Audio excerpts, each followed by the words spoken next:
I've had in years, so we figured why lose the whole weekend before starting out. I don't blame you, Mr. Curtis. So, Saturday night, it's San Francisco, here we come.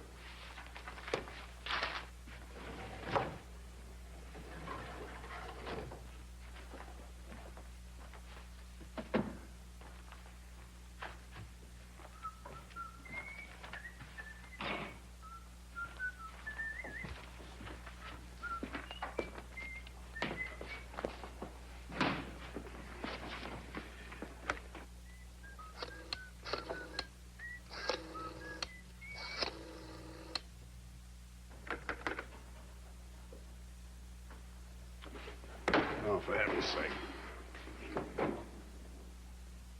Cut.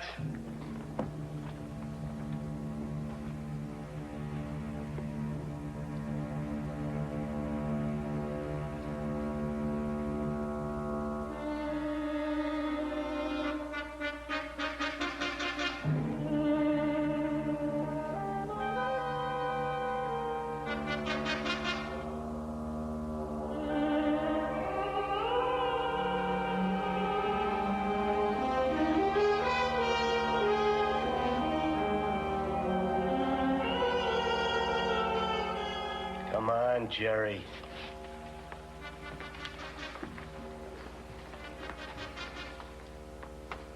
Is it so hard to make a phone call?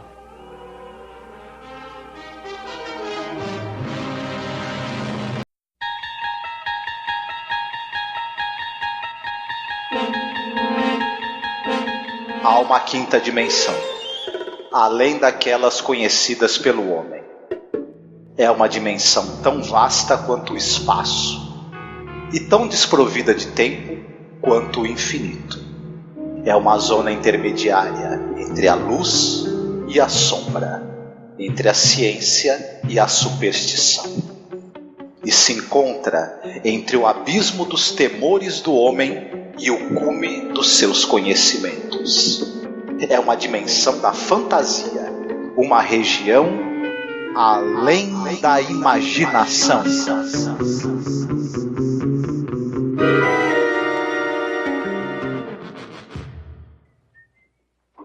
morning, Mr. Curtis. Oh, good morning, Sally. Oh, I thought I'd better get an early start. I gotta leave about 3. My wife and I haven't gotten a thing for Tina's birthday party yet. Oh, that's right. It's Saturday afternoon, isn't it? If my dear daughter can hold out that long. Why, is she excited? That's all she can talk about. Well, that's about normal. Are the Masson contracts ready yet? Oh, sure. I finished them last night before I left. Good. Here they are. Thanks. Well, to the grindstone. Oh, I almost forgot. Could you call and see if you can change the plane reservations to Saturday night? Oh, of course. Starting at the bed, huh? Well, it's the first real vacation Marion and I have had in years, so we figured why lose the whole weekend before starting out. I don't blame you, Mr. Curtis. So, Saturday night, it's San Francisco, here we come. Cut.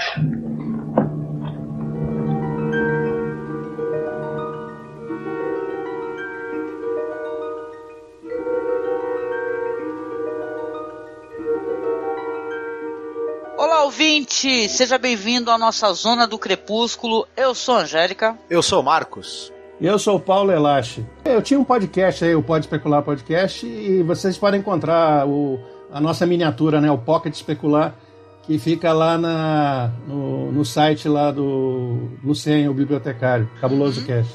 Poxa, seja bem-vindo, Paulo, que já gravou conosco vários episódios de clássicos do cinema. A gente sente muita saudade de gravar com você. E essa aqui sendo uma série clássica, né?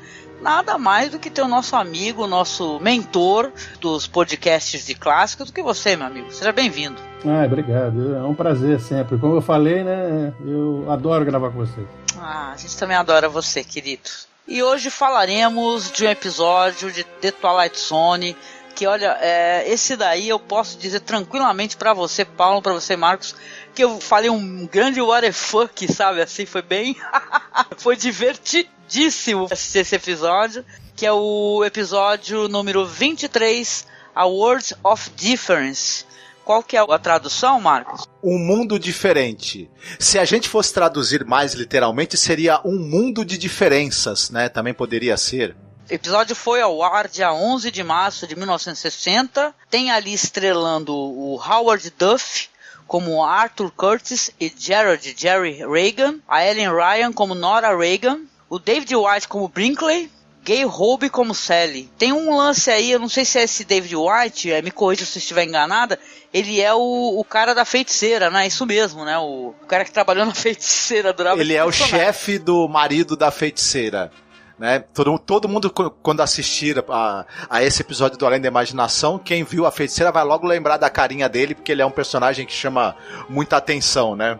É o inesquecível Larry Tate. Cara, era muito legal. Eu adorava esse personagem, gente. Ele era engraçadíssimo. Eu lembro que eu me divertia. Adorava a feiticeira, cara. Era muito legal. Sinto muita saudade dessas séries antigas. Ele fazia um chefe meio interesseiro, meio mau caráter, mas que ao mesmo tempo, de certa maneira, tinha alguma simpatia, né, pelo marido da feiticeira e que se envolvia nas confusões, né, que acabavam acontecendo por conta dos poderes que ela possuía, né, e por conta de vez em quando da família dela aparecer ali, as outras bruxas, a mãe, a irmã, aparecer pra complicar a vida dela, né, era muito divertido. É verdade, sim.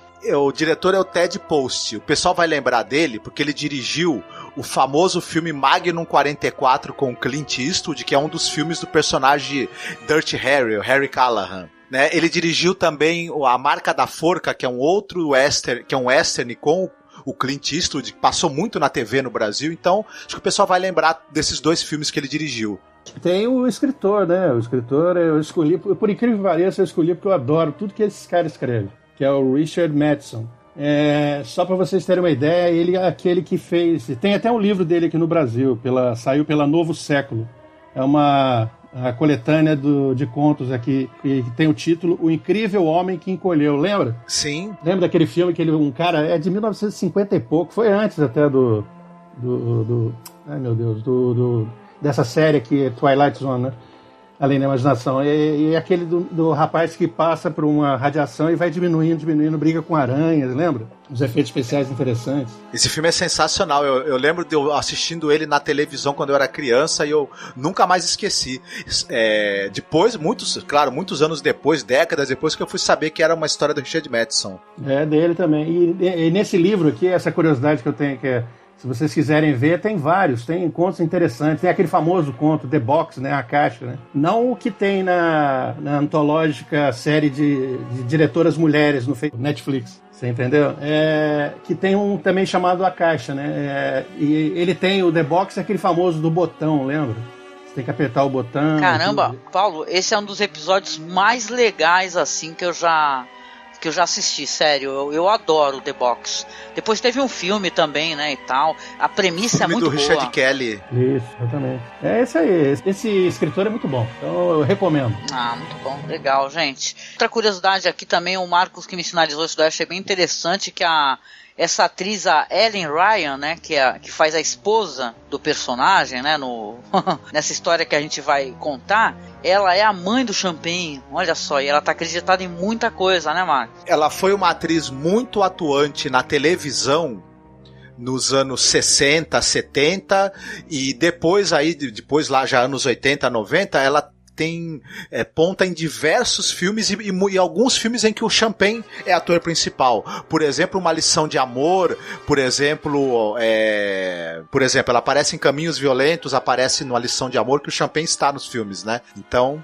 Mas eu não consegui ligar os traços dela com o dele, na verdade. Se ninguém me falasse, eu nunca ia imaginar. Pois é, cara. É uma mulher maravilhosamente linda, né, e tal, né. Eu tenho até algumas considerações sobre a personagem dela, mas, putz, eu me sinto até uma pessoa repetitiva, porque eu talvez vá questionar as mesmas coisas que eu já questionei anteriormente. Vamos lá, então, Marcos.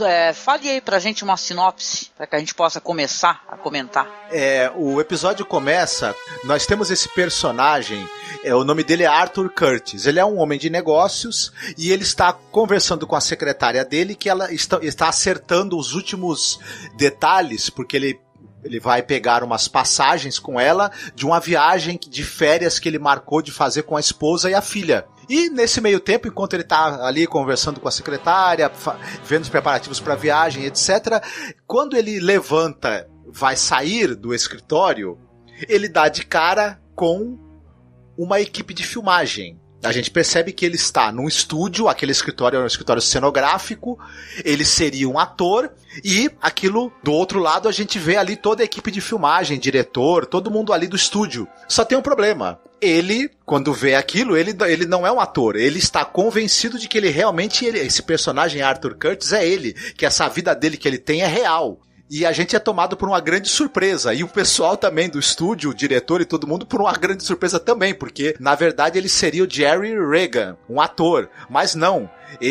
A gente não sabe se ele tá numa crise nervosa e ele resolveu encarnar esse personagem o tempo todo. A gente não sabe se houve uma quebra da realidade, como é muito comum na série da Além da Imaginação. E a gente é pego de surpresa e o episódio vai girar em torno disso, né? A gente vai descobrir como é que é a vida desse ator, desse Jerry Regan, e vai acompanhar também o desespero do Arthur, né?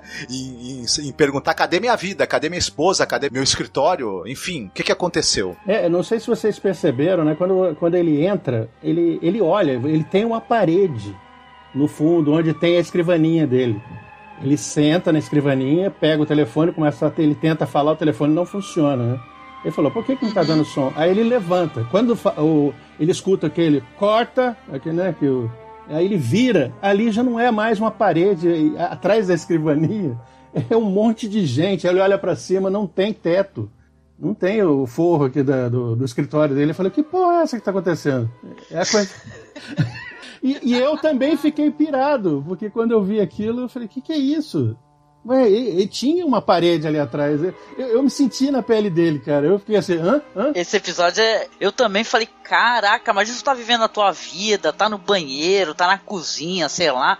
E daí começa a escutar uns barulhos, corta, entendeu? Corta. Tô louco, cara. Aí eu corto mesmo, cara. Cara, esse episódio realmente, me pareceu um The Twilight Zone nível hard, sabe? Porque o Rod Serling já começa o episódio falando que existem dimensões que não são vistas. Ele fala do quadro, se eu não me engano, que tá na mesa dele. Ele fala, ó, esse quadro está em uma dimensão. É muito interessante, é um episódio, é tétrico, gente. Ele tem, inclusive, uma trilha sonora que ela é tétrica, com uns timbres estranhos.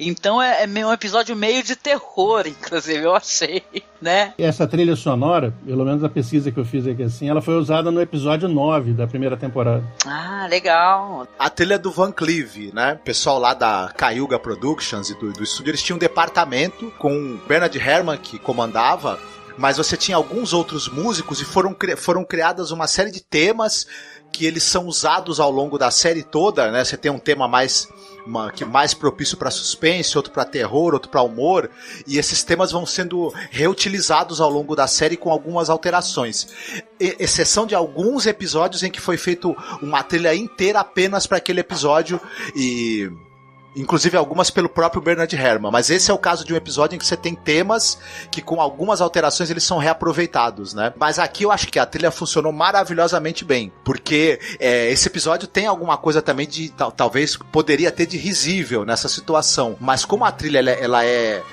tensa, ela tem essa coisa meio fantasmagórica, misteriosa, ela acaba puxando o episódio um pouco para esse clima meio de suspense e de apreensão sobre o que vai acontecer, né? Ela participa muito para criar o clima do episódio. Eu acho interessante a gente parar para analisar também, dentro dessa história, claro, o protagonista, né? Esse cara aí, ele pensa que ele é o personagem o qual ele está representando, né? Quando ele vê aquele monte de pessoas olhando ele, o diretor que fala, pô, e aí, cara, o que foi? Parou, né? Porque ele fica chocado, né? Ele olha e fala, nossa, que é isso? Esse monte de gente aí, tá todo mundo parado, toda aquela produção, né? Aliás, é um episódio, né, o Paulo e Marcos, Richard Madison, inclusive, é um cara criativo também no roteiro, aproveitou do espaço de criação onde eles fazem a produção para poder fazer uma história envolvendo aquilo. Ele é metalinguístico, né, gente? É um cara interpretando um cara, né, que pensa que não é o cara, entendeu? Fica tipo assim, né? E esse lance, a gente até brincou aqui, né, Marcos? O cara que ele tá...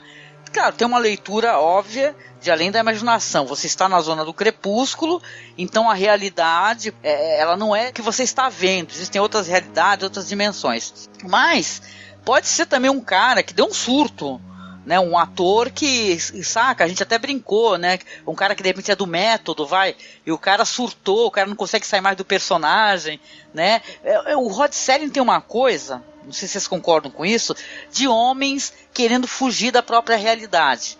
Seja essa realidade a realidade do trabalho, da rotina da cidade, aquela rotina opressiva do trabalho. E também é um cara que está tentando fugir nesse cara.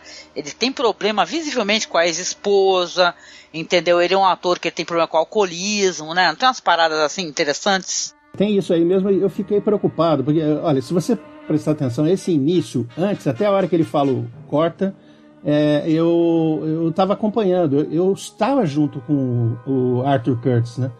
Então, para mim, ele é o Arthur Curtis e alguma coisa aconteceu, ele viajou para outra dimensão. Eu comprei essa história.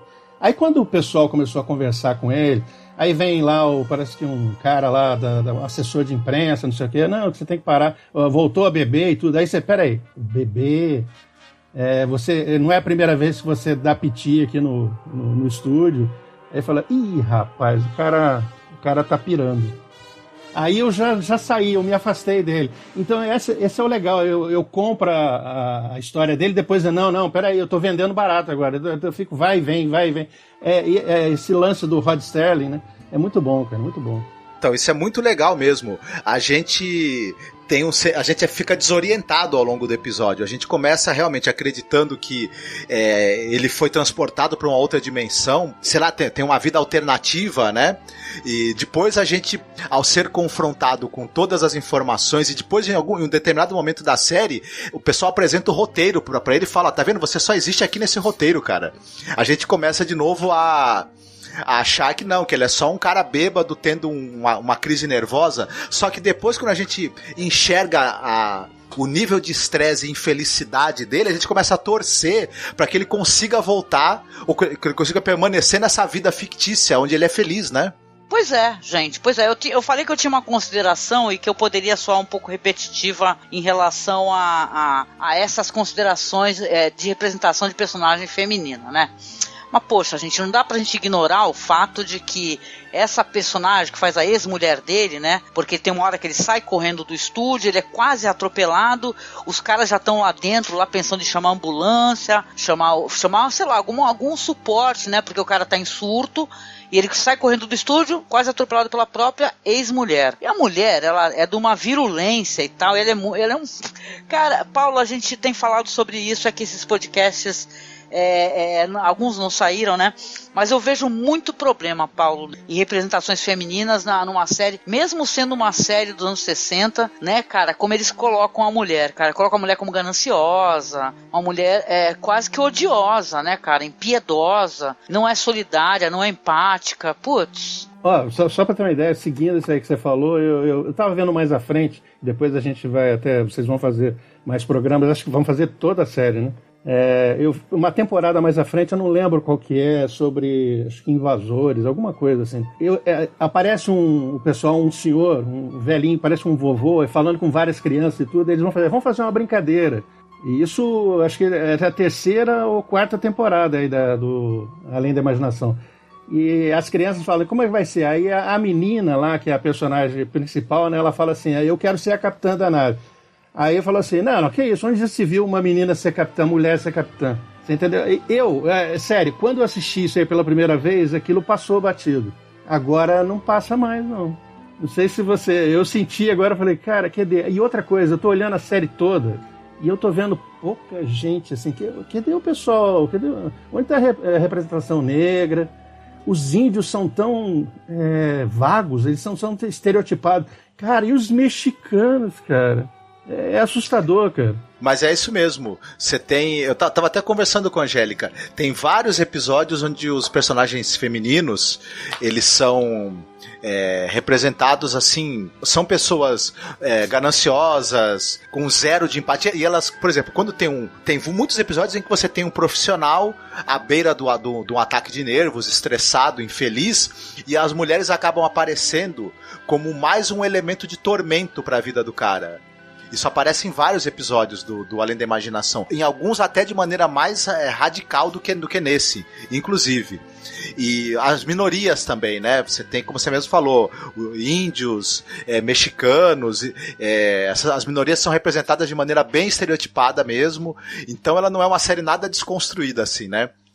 enfim. Era o começo, né? Isso aí, depois entrou Jornada nas Estrelas, né? E vários roteiristas de Além da Imaginação foram para Jornada nas Estrelas. Deu uma melhoradinha, mas é assim, vai evoluindo, né? Mas olha, basicamente um episódio que eu achei interessantíssimo, muito legal. Eu não quero ser a chata repetitiva dessa questão de representatividade da mulher, porque, para mim, mesmo a gente tendo que entender o contexto onde o roteiro, né, se encontra, numa época, a gente tem que sinalizar isso daí para que isso daí também seja reconhecido, né, porque também hoje em dia também tem personagens femininas em séries, filmes, que elas são muito mal representadas, são mal escritas, né, e, pô, é que nem tu falou, né, Paulo, cara, esse roteiro é do Richard Matheson, porra. Como já é a segunda ou terceira vez que eu já pego um roteiro do Richard Matheson que ele representa muito mal a mulher, putz, eu tô aqui muito bolada na minha cabeça pensando se o cara não é mó se o cara não é um machistão daqueles, entendeu? Ele era, sei lá. Pelo menos as histórias que eu conheço dele são todas, tem pouca representatividade, são mais WASPs, né, que o pessoal chama, White, Anglo-Saxon and Protestant, né? Mas, de novo, não sei o que veio depois, o que foi mudando depois, eles foram acrescentando.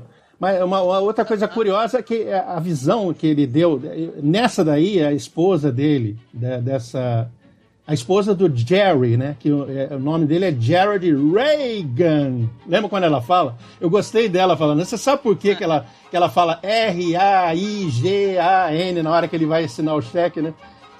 Porque parece que deu problema. Isso aí foi uma curiosidade. Deu problema lá, o personagem ser chamado de Reagan, por causa do Ronald Reagan, né, na época. Ai, caramba, olha só que interessante. Por isso que ela soletrou. O nome dele não é Reagan, R-A-I-G-A-N. Lembra? Reagan. Ela abre bem a boca.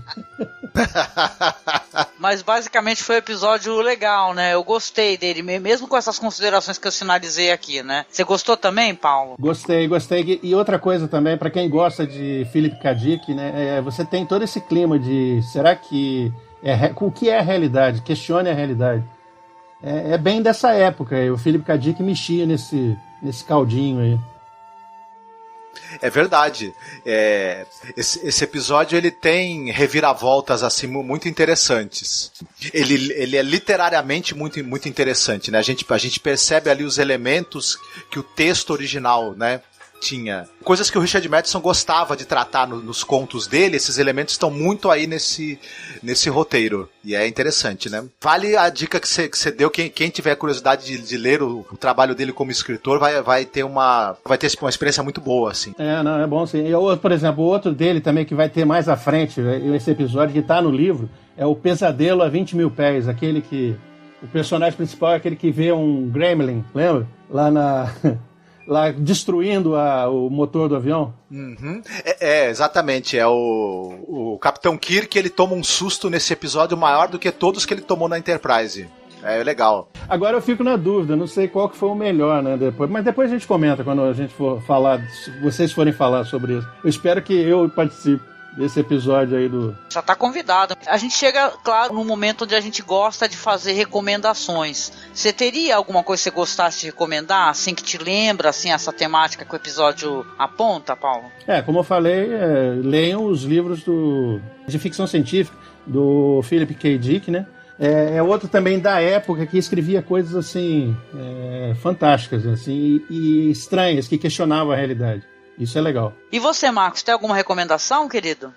Eu queria citar uma referência, um episódio da série Supernatural, o episódio 15 da 6ª temporada. Os dois irmãos, eles estão sofrendo um ataque lá dos anjos, e o anjo que é amigo dele manda eles para uma realidade paralela no qual eles são dois atores que trabalham numa série chamada Supernatural. Ah, legal, eu lembro, né? Bem bolado. Enfim, quanto à recomendação, eu recomendaria aquele filme do Denis Villeneuve, O Homem Duplicado, que é baseado num livro do José Saramago. Pra mim, quando eu tava assistindo, me lembrou muito a história. Pra quem não assistiu, basicamente o plot é de um sujeito que ele não tem uma vida lá muito feliz, ele não tá muito contente com a vida dele, mas ele acaba pegando um filme, um amigo empresta um filme pra ele assistir no fim de semana, fala, olha, eu aluguei esse filme, não deu tempo de eu ver, eu só vou entregar na segunda-feira, pega pra tu assistir aí que não vai dar tempo pra eu assistir. Ele vai assistir ao filme e tem um cara idêntico a ele no filme. mas idêntico, que poderia ser irmão gêmeo dele. E aí, ele fica bolado com isso, ele vai atrás de tentar descobrir quem é esse cara. E aí vai haver uma história na qual a troca de personalidades, o que é realidade, o que não é, tudo isso vai ser tratado nessa história, nesse filme do Denis Villeneuve e no livro também do Saramago. Esse episódio acabou me lembrando um pouco isso. É um filme bem interessante que vale a pena ser visto. Legal, e a minha recomendação aqui vai ser um filme do Terry Gilliam, que eu acho que todo mundo conhece, mas pelo esse negócio de mundos e tal, e travessia e fantasia, que o episódio propõe, né, de você se adentrar a outros universos. Esse filme do Terry Gilliam, né, que é o Imaginário do Dr. Parnassus, que é um filme muito interessante, que tem esse ator, o Christopher Plummer. Ele é um cara que ele tem o dom de inspirar a imaginação das pessoas. Ele é dono de uma companhia de teatro itinerante. Faz muitos anos que eu assisti esse filme, mas eu lembro que tem um lance dele tentar salvar a filha dele, né? E os personagens que vão aparecendo, eles vão encarnando, né, outras faces, né? Tem um momento que é o Johnny Depp, Jude Law, Colin Farrell, né? Então é um filme curiosíssimo que faz muitos anos que eu assisti. Eu não lembro direitinho dele, mas tu lembra se tu gostou, Marcos, desse filme? Eu gostei. É um filme que ele teve muitas críticas negativas na época, ele passou meio batido, mas ele vale uma revisão, que é um filme bem interessante. Quando você começou a falar do Terry Gilliam, eu pensei que você falou, gente, ela vai falar Brasil. E o Brasil tem esse lance do sonho, você lembra? Coisa da burocracia, né, e da fantasia, né, e tal. Toda hora ele tá fantasiando que ele é aquele anjo matador, né, eles chamam vingador e tudo, né? Mas uma coisa que eu senti, só pra finalizar isso daqui, é quando, na hora que ele põe a mão no rosto, eu falei assim, pelo amor de Deus, me tira daqui, eu não quero ficar nesse lugar aqui. Foi o que eu senti depois do final das eleições no ano passado, cara. Sério, na hora que eu vi, falei, puta, eu fiz isso, mas não deu certo.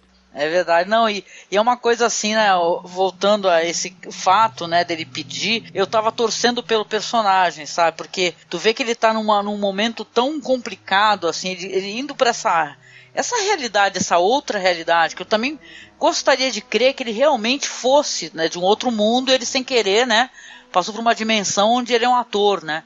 Porque você fica torcendo, né, pro cara, né? Porque o cara já começa o episódio, o cara super feliz, né? Falando, putz, eu tô indo pra não sei pra onde, de fala Filadélfia, não lembro. Pô, vou com a minha esposa e com a minha filha, eu tô super feliz, e aquela secretária dele super, nossa, vai mesmo, que bom, né? Não sei o quê.